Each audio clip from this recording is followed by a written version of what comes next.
Love these old wooden bridges. That one unfortunately is going away. It's done had its day.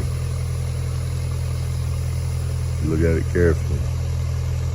Beams are crooked, they done been repaired before. I think it's because it's right in that bend. If you look at the way that bend is, probably in high water, washing out them banks on this right side, what my guess would be. I was standing here, looking at that, look at this old tree.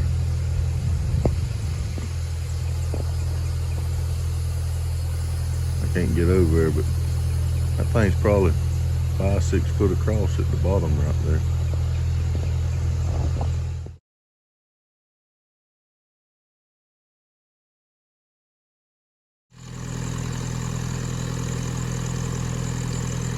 Yep.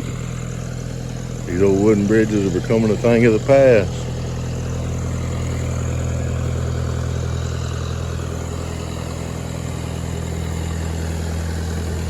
Slowly disappearing.